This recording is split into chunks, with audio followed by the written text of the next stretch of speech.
আজকে আমাদের এই জিহ্বা এটা আমাদের সমস্ত আমলকে বিনষ্ট করে দেয়। হাদিসে পাকের মধ্যে আসছে, মানুষ যখন সকাল করে ওই সময় শরীরের সমস্ত অঙ্গ প্রত্যঙ্গ জিহ্বার কাছে বলে, ভাই তুমি যদি ঠিকভাবে চলো তাহলে আমরা সবাই ঠিক, আর তুমি যদি বিঠেক হয়ে যাও তাহলে আমরা সবাই বিঠেক।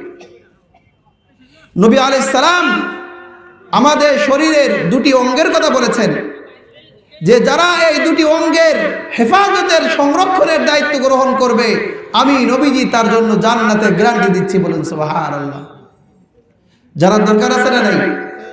আন নবী হুরায়রা রাদিয়াল্লাহু তাআলা আনহু قال قال رسول الله صلى الله عليه وسلم من يضمن لي ما بين لحييه وما بين رجليه اضمن له الجنه।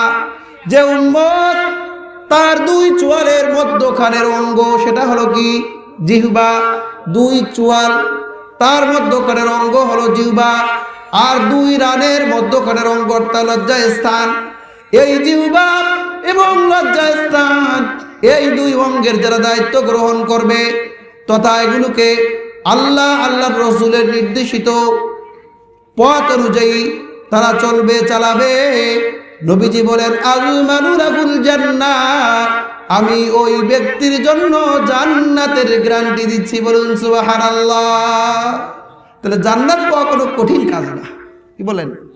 খুবই সহজ, কিন্তু আমাদেরকে একটু জানতে হবে এবং আমল